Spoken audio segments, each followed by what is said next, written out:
সব latest update পেতে subscribe করুন আমাদের চ্যানেলে আর বেল আইকনে ক্লিক করতে ভুলবেন না।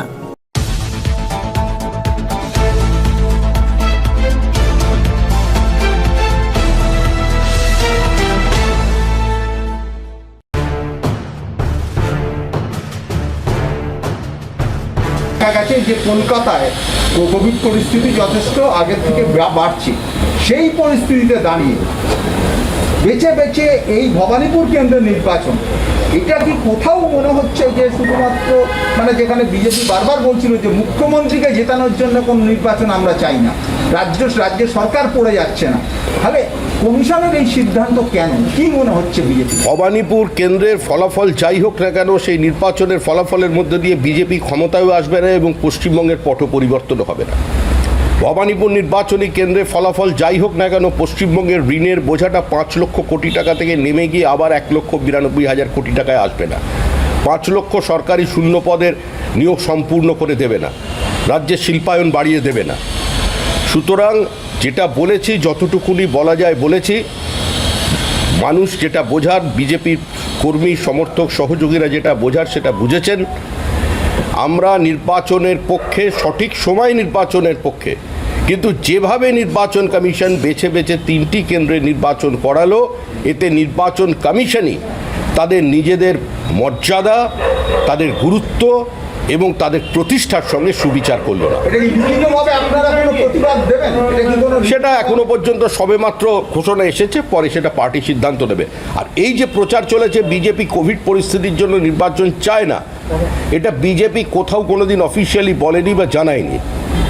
আমরা বলেছিলাম যে সামাজিক দূরত্ব বজায় রাখা পশ্চিমবঙ্গে হচ্ছে না, পশ্চিমবঙ্গে এই মুহূর্তে আইনের শাসন নেই, পশ্চিমবঙ্গে বাক স্বাধীনতা নেই, পশ্চিমবঙ্গে মত প্রকাশের অধিকার নেই, পশ্চিমবঙ্গের প্রত্যেক প্রতিবাদ বাজেয়াপ্ত এবং রক্তাক্ত, পশ্চিমবঙ্গে শাসকের আইন আছে বলে এনএইচআরসি মন্তব্য করেছেন এবং তাদের বক্তব্য, তাদের অবজারভেশনের উপরে ভিত্তি করে 5 সদস্যের বেঞ্চ কোনো ডিসেন্ট ছাড়া, কোনো নোট অফ ডিসেন্ট ছাড়া যেভাবে সিট গঠনের কথা বলেছেন, সিবিআই তদন্তের কথা বলেছেন এবং তার পরবর্তীকালে তৃণমূল কংগ্রেসের পক্ষ থেকে সরকারিভাবে তারা যে প্রতিক্রিয়া দিয়েছেন, তাতে তারা প্রমাণ করেছেন তারা আইনের শাসনকে মানাতে অনেক দূরের কথা, তারা বিচার ব্যবস্থার উপরই তাদের কোনো আস্থা নেই। তারা সরাসরি চ্যালেঞ্জ করতে পারেন, যে কোনো কোর্টের রায় আমার পক্ষে যেতে পারে, বিপক্ষে যেতে পারে এবং আইন আমাদের সেই অধিকার দিয়েছে, ভারতের সংবিধান সেই অধিকার দিয়েছে। আমরা সর্বোচ্চ ন্যায়ালয়ে গিয়ে আমরা যে কোনো জিনিসের কে আমরা আবার আমাদের মতো করে আমাদের বক্তব্য রেখে আমরা রায় পরিবর্তনের পক্ষে সওয়াল করার। কিন্তু যে ভাষায় তৃণমূল কংগ্রেস প্রতিক্রিয়া দিয়েছে বিভিন্ন সময় এনএইচআরসির সম্পর্কে, বিভিন্ন সাংবিধানিক বডির ওপরে, কখনো সাংবিধানিক রাজ্যের যিনি প্রধান আছেন রাজ্যপালের সম্পর্কে, সুতরাং এদের কোনো আস্থা নেই। এই মুহূর্তে পশ্চিমবঙ্গে স্বাভাবিকভাবে কোনো রাজনৈতিক কর্মী নির্বাচনী প্রক্রিয়ায় অংশগ্রহণ করতে পারবেন অবাধ এবং শান্তিপূর্ণ অবস্থায়, এই আশা আমাদের কাছে নেই। নির্বাচন কমিশনের উচিত, যখন নির্বাচন ঘোষণা করেছেন অন্তত সেই ব্যবস্থা করুন। কারণ ভবানীপুর কেন্দ্রে বিধানসভা নির্বাচনের পরে আমাদের ওখানে যিনি প্রার্থী ছিলেন ইন্দ্রনীল ঘোষ, তিনি রুদ্রনীল ঘোষ যিনি প্রার্থী ছিলেন, তিনি যখন ওখানে গিয়ে পৌঁছলেন একটি ত্রাণের কার্যে কয়েকজনের বাড়ি দেখা করতে গেলেন, তাকে ফিজিক্যালি হ্যারাস করা হলো, তিনি আক্রান্ত হলেন, তাকে জোর করে ধাক্কা মেরে গাড়ির ওপরে তুলে দেওয়া হলো, 2জন কর্মী তাদের রুথলেসলি তাদের মারা হলো। এই পরিস্থিতি আছে ভবানীপুর কেন্দ্রে। তো সেখানে যাতে সুষ্ঠুভাবে নির্বাচন হয় সেটার দায়িত্ব নিতে হবে নির্বাচন কমিশনকে। নির্বাচন না হলে যে তৃণমূলের পক্ষ থেকে বলা হচ্ছে যে সাংবিধানিক সংকট তৈরি হবে, সাংবিধানিক সংকট তো পশ্চিমবঙ্গে আছে, সংবিধান তো এখানে প্রশ্নচিহ্নের মুখে, আইনের শাসন প্রশ্নচিহ্নের মুখে, কিসের সাংবিধানিক সংকট তৈরি হতো পশ্চিমবঙ্গে ওই কেন্দ্রে নির্বাচন না করলে? এবং আরও 2টো কেন্দ্রে কেন হচ্ছে না তার জবাব দিক, তার ক্ল্যারিফিকেশন নির্বাচন কমিশন দিক, যে কেন 2টো কেন্দ্রে নির্বাচন হলো না। আরও 2টো কেন্দ্রে যেখানে প্রার্থী পদত্যাগ করেছেন, 2টি কেন্দ্রে যেখানে ঘোষণা করা হয়েছে সেখানে তো নির্বাচন হয়নি, কিন্তু উপনির্বাচন শুধু হলো ভবানীপুরে, দিনহাটায় উপনির্বাচন নেই। কেন শান্তিপুরে উপনির্বাচন নেই? ওখানে কি কোভিড সংক্রমণ বেশি আছে? বেশি আছে তো বলে কোনো জানা যাচ্ছে না। তাহলে কি রাজ্য সরকার কোনো গোপন রিপোর্ট দিয়েছে যে কোভিড সংক্রমণ ওখানে আছে, আমরা সেটা সারফেসে আনছি না, আর ভবানীপুরে কোভিড সংক্রমণ নেই? সুতরাং কোভিডের পরিস্থিতি কার্যত পশ্চিমবঙ্গে কোনো অবস্থায় স্বচ্ছ নয়। সে সংক্রমণের ক্ষেত্রেই হোক, টিকাকরণের ক্ষেত্রেই হোক, সামাজিক দূরত্ব বজায় রাখাই হোক, স্ববিরোধিতায় প্রত্যেকটা প্রশাসনিক সিদ্ধান্ত গৃহীত হয়েছে পশ্চিমবঙ্গে। লোকাল ট্রেন বন্ধ, স্কুল কলেজ বন্ধ, অথচ বিধানসভা নির্বাচন হবে। এটা কি করে সম্ভব? বিজেপি যখন ভাঙলে কমিশনের কাছে নবান্ন থেকে স্পেশাল রিকোয়েস্ট গেছে ভবানীপুরে উপনির্বাচন করানোর জন্য, এবং তারা সেই রিকোয়েস্ট মেনেও নিয়েছে। এটা নিয়ে কি বলবেন? নির্বাচন কমিশন একটি স্বতন্ত্র সংস্থা, তারা কোনটা মানবে না মানবে সেটা তাদের ব্যাপার। কিন্তু একটা রাজনৈতিক দল যারা নির্বাচনী প্রক্রিয়ায় অংশগ্রহণ করবে, সেখানে কমিশনের সিদ্ধান্ত, কমিশনের আচরণ, কমিশনের ঘোষণার সমর্থন করবার, স্বাগত জানাবার অধিকারও যেমন প্রত্যেক নির্বাচন দলের আছে, তেমন তাকে সমালোচনা করবার অধিকারও আমাদের আছে। এই সিদ্ধান্ত, আমি আবার বলছি, এই সিদ্ধান্ত কার্যত একটা তামাশায় পর্যবসিত করেছে। কারণ 3টি উপনির্বাচনের ক্ষেত্রে একটি কেন্দ্রে শুধুমাত্র উপনির্বাচন, কিসের ভিত্তিতে? এটা নির্বাচন কমিশন বলুক মানুষের সামনে। বিজেপি যখন এই নির্বাচন হবে কি হবে না এটা নিয়ে কার্যত দ্বন্দ্বে, অন্তত প্রকাশ্যে যখন বিজেপি কোথাও কোনো দ্বন্দ্বে নেই।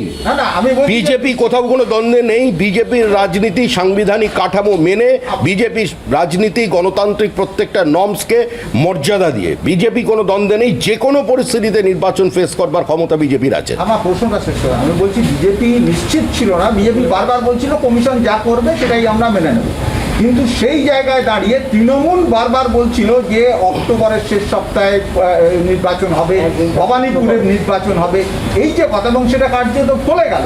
এটা কি তৃণমূল কি বলছে আর নির্বাচন কমিশন কি করছে এটা আমাদের বিচার্য বিষয় নয়। আমরা কোনো অবস্থায় নির্বাচনের বিরোধিতা করিনি। আমরা বলেছি এই মুহূর্তে পশ্চিমবঙ্গের আইন শৃঙ্খলার পরিস্থিতি যেখানে দাঁড়িয়ে আছে, এখানে কোনো রাজনৈতিক দল বিরোধিতা করে তাদের কাজকর্ম বাস্তবে করতে পারছেন না। তৃণমূল কংগ্রেসের অঙ্গুলি হেলনে প্রশাসন চলেছে, প্রশাসন, দল, নেতা, নেত্রী, শাসক সব মিলেমিশে একাকার হয়ে গেছে। পুলিশ কার্যত একটা দলীয় কর্মীর মতো আচরণ করছে। এই অবস্থায় অবাধ এবং শান্তিপূর্ণ নির্বাচন সম্ভব নয়। আমরা বলেছিলাম তৃণমূল আগে নির্বাচন কমিশন এই অবস্থার পরিবর্তন করুক, অন্তত অ্যাসিওর করুক এটা, মানুষ আশ্বস্ত হোক, এবং তার সঙ্গে প্রতিদ্বন্দ্বিতা যারা করবেন সেই রাজনৈতিক দলেরাও আশ্বস্ত হন যে তারা নির্বাচনে অবাধে অংশগ্রহণ করতে পারবেন, তবেই নির্বাচন করা হোক। কিন্তু কার্যত যখন এখানে সিট এখনো পর্যন্ত গঠন করা হলো না, সিটের কাজকর্ম শুরু হলো না, আর 10,000-এর বেশি আমাদের কর্মী ঘর ছাড়া, অসংখ্য মিথ্যা মামলা, সিবিআই নতুন করে একটার পর একটা এফআইআর দায়ের করছে, বিভিন্ন জায়গায় সিবিআই গিয়ে বাধাপ্রাপ্ত হচ্ছে, ধারাবাহিকভাবে কোর্টের নির্দেশের বিরোধিতা করা হচ্ছে। এই অবস্থা স্বাভাবিক অবস্থা নয়। যখন একটি কেন্দ্রীয় সংস্থা এবং মানবাধিকার কমিশন বিভিন্ন সময় তৃণমূল কংগ্রেস বিরোধী থাকাকালীন যাদের দ্বারস্থ হন, সেই মানবাধিকার কমিশন যখন বলছে এখানে শাসকের আইন আছে, তো সে জায়গায় দাঁড়িয়ে কি করে অবাধ নির্বাচন হয়? এই পরিস্থিতির পরিবর্তন না করে নির্বাচন করা যেন না হয়। আমাদের বক্তব্য এটাই ছিল ক্যাটেগরিক্যালি। আমরা বিভিন্ন স্তরে এই কথা মানুষের সামনে বলেছি, আজও সেটা বলছি। আপনারা কি তাহলে এবারে পুরো ভোট চাইবেন? মানে পুরো ভোটের ব্যাপারে পুরো ভোট চাওয়া না চাওয়ার কি আছে? তৃণমূল কংগ্রেস পুরো ভোট, মিউনিসিপ্যালিটির ভোট করাবে না, করাচ্ছে না। যারা কয়েক মাসের জন্য নির্বাচন ব্যাহত হয়ে গেলে বিজেপির সমালোচনা করছিলেন, নির্বাচন কমিশনের কাছে বিভিন্ন বক্তব্য রাখছিলেন, 3 বছর একটা কর্পোরেশনের নির্বাচন ডিউ হয়ে আছে। এই কোভিডের সময় যখন সবচেয়ে বড় দায়িত্ব পালন করার কথা মিউনিসিপ্যালিটি এবং কর্পোরেশনের, তখন সেগুলোকে গঠন করা হয়নি। এখানে তো নির্বাচন হয়নি গত 5 বছরে। গত 5 বছরে কার্যত লুট হয়েছে, বিরোধী শূন্য নির্বাচন হয়েছে। সেই বিরোধী শূন্য নির্বাচন করাবার অবস্থাতেও তৃণমূল কংগ্রেস নেই। যারা মিউনিসিপ্যালিটি নির্বাচন করাননি, কর্পোরেশনের নির্বাচন করাননি, বিধানসভা নির্বাচন নিয়ে তাদের কথা বলার মতো কোনো নৈতিক বা রাজনৈতিক অধিকার নেই। কিভাবে দেখছেন? বিজেপি চায় যে প্রত্যেক নির্বাচন সঠিক সময় হোক, মানুষ তার পছন্দের জনপ্রতিনিধিকে বেছে নিক। সে মিউনিসিপ্যালিটির নির্বাচন হোক, কর্পোরেশনের নির্বাচন হোক, বিধানসভার উপনির্বাচনই হোক, কিংবা লোকসভার উপনির্বাচন হোক।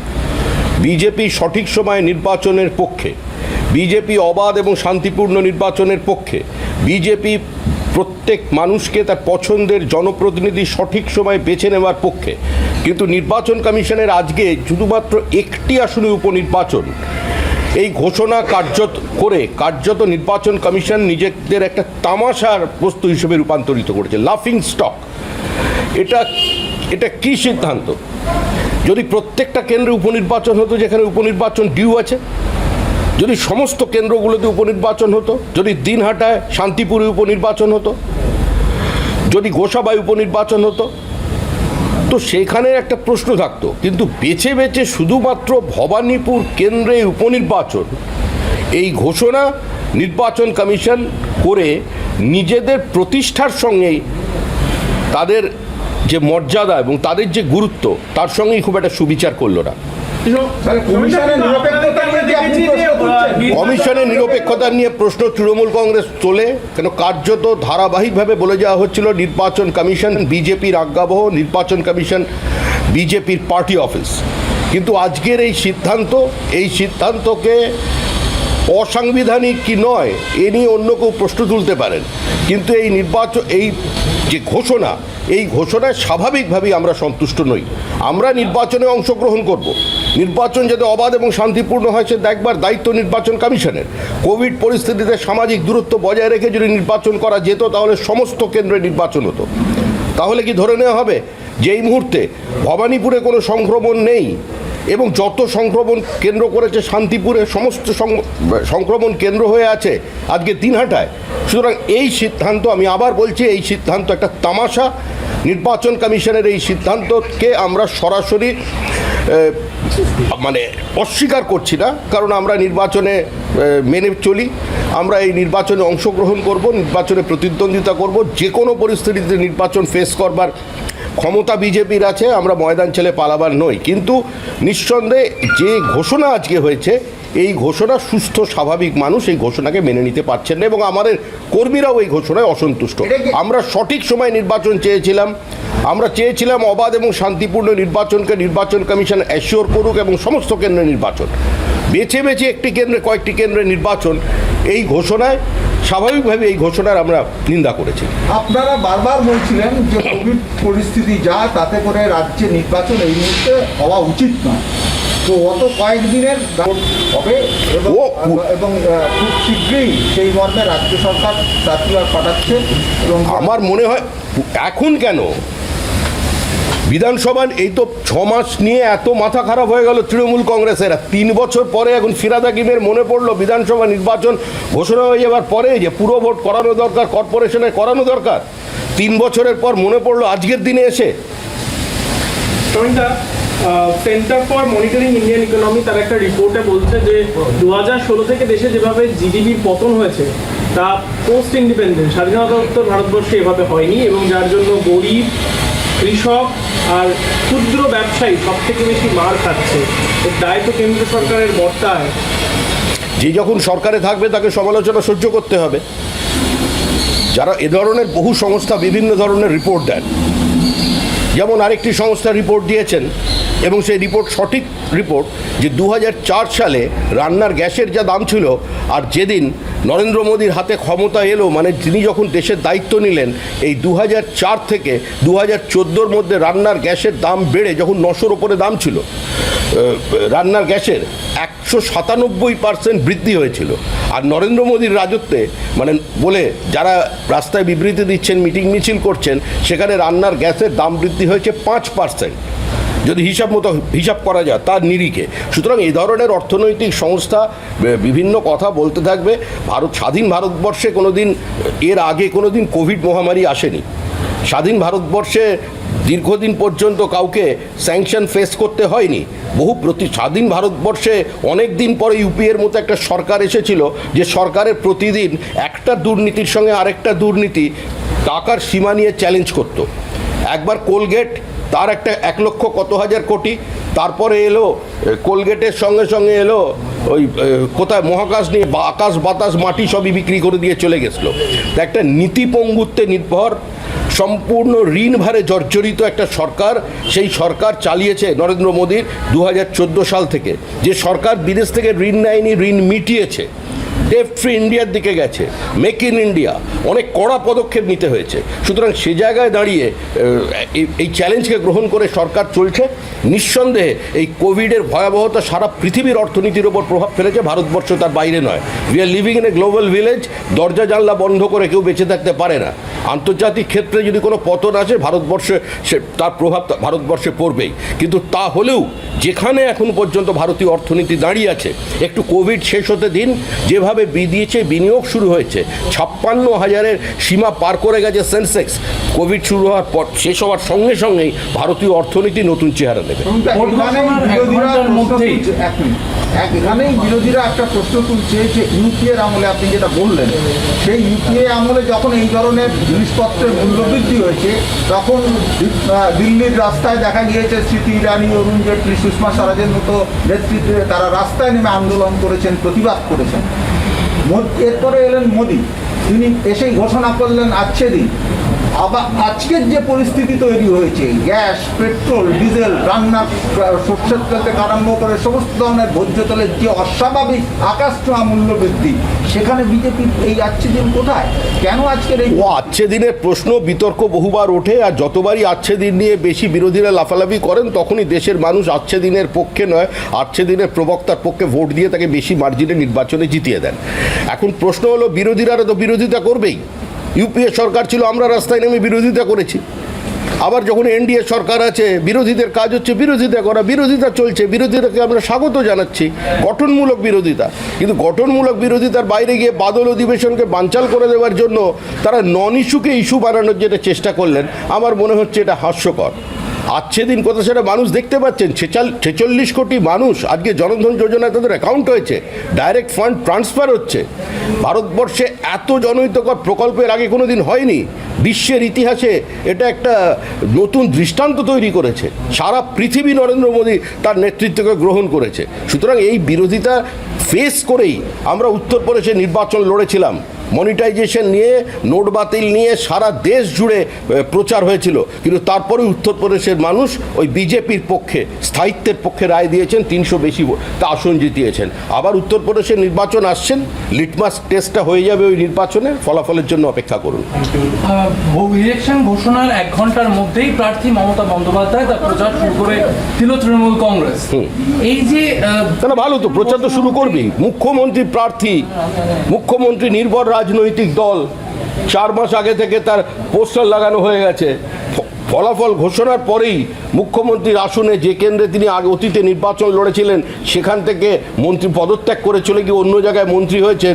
তা সাংবিধানিক সংকটটা কি শুধুমাত্র মুখ্যমন্ত্রীর জন্য, শোভনদেব চট্টোপাধ্যায়ের জন্য নয়? কার্যত মানুষ এবার যে রায় দিয়েছে তা তৃণমূল কংগ্রেসের পক্ষে, কিন্তু মানুষ মুখ্যমন্ত্রীর বিরুদ্ধে রায় দিয়েছেন। ভোটে নন এমএলএ তিনি মুখ্যমন্ত্রী হয়েছেন। তৃণমূল বলছে সাংবিধানিক সংকট। তা এটা কি সাংবিধানিক সংকট নয়? এটা কি জনাদেশের সঙ্গে বিশ্বাসঘাতকতা নয়? তাহলে মমতা বন্দ্যোপাধ্যায়ের ক্ষেত্রে যদি এটাকে তার তৃণমূল কংগ্রেস স্বাগত জানায়, তাহলে শোভনদেব চট্টোপাধ্যায়কে কি হিসাবে ধরা হবে? বহিরাগত? সিদ্ধান্ত নেবেন। পুরো ভোট এবং এই যে 4টি উপনির্বাচন বাকি রেখে দিল নির্বাচন কমিশন আজকের হিসেবে, এই 4টি উপনির্বাচন এবং পুরো ভোট আপনারা কখন চাইবেন? আমরা তো চাইছি পুরো ভোট। তৃণমূল কংগ্রেস পুরো ভোট করাচ্ছে না, কারণ তৃণমূল কংগ্রেস বলছে কোভিড পরিস্থিতি।